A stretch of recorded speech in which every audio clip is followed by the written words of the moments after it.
We got the bike Royal Enfield हाम्रो Hunter 350 हो यो चाहिँ। किन यो बाइक आज भन्दाखेरि आज स्पेसल डे अनि स्पेसल एक्जस्ट आई गेस ग्लोब्सको भनेको अरे यो बाइकको ओनरले त्यही नै भनेको थियो मलाई। ग्लोब कि समथिङ के को ब्रान्ड हो, यहाँ ब्रान्डिङ कतै पनि देखेको छैन। सो बाइक चाहिँ स्टक नै छ।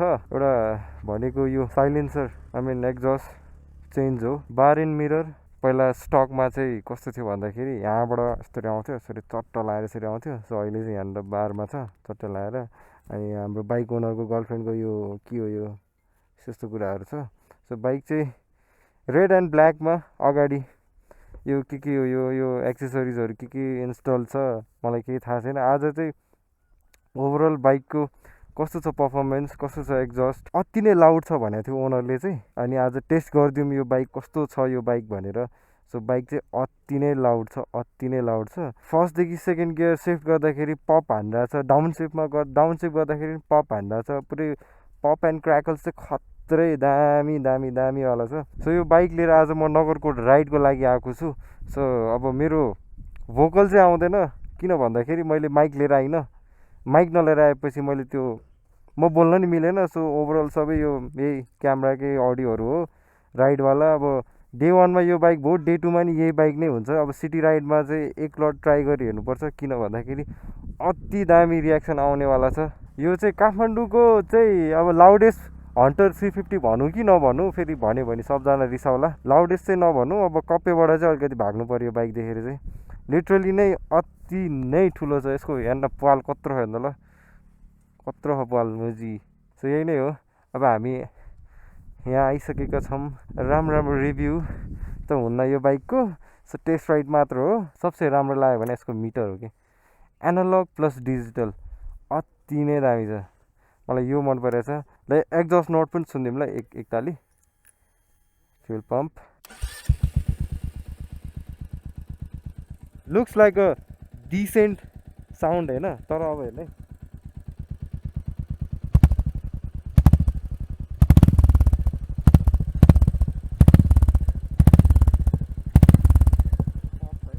पप हान्दा चाहिँ अलिअलि पप हान्दा है।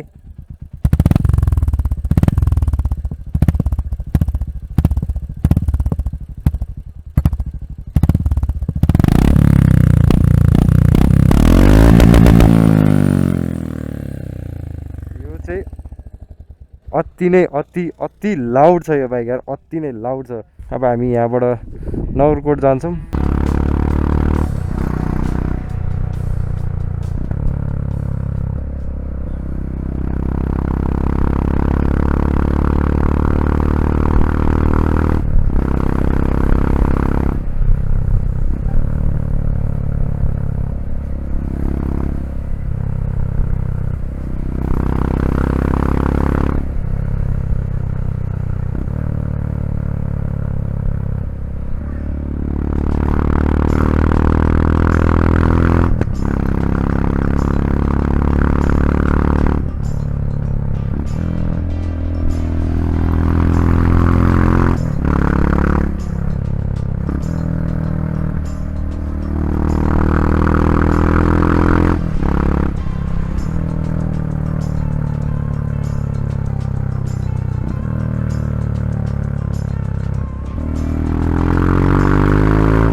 ओहो अब यसले कति खान्छ थाहा छैन। अब लेट्स गो गाइस।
हामी सबैले नगरकोटमा अनि अघि यसो ब्रेक ल्याएको थिएँ खाजा ब्रेकहरू तर खाजा ब्रेकमा चाहिँ खिच्न पाएन मैले कारणवश बिर्सेछु मेरो पनि बिर्सिने छ अलिअलि त्यही भएर अहिले यस्तो चिसो छ कि चिसोले हात कापिरहेको छ हामी खास गरी किन आएको भन्दाखेरि चाहिँ यहाँ सञ्जय दाईलाई हिमाल देखाउन आएको हामी यहाँ हिमाल हेर्नुभयो तपाईँले एकदम हेरेँ कस्तो रहेछ हिमाल एकदम सेतो रहेछ सेतो हुँदो रहेछ है हिमाल सेतो हुन्छ यहाँ हेर्नु सक्छ हिमाल म पछि हालिदिन्छु यसरी पम्प गरेर यही हो गोल्डन आवर छ हल्का राम्रो छ त्यस त्यही नै हो आजको लागि यति नै अब डे 2 मा भेट्छौँ फेरि होला ओके थ्याङ्क यू बाई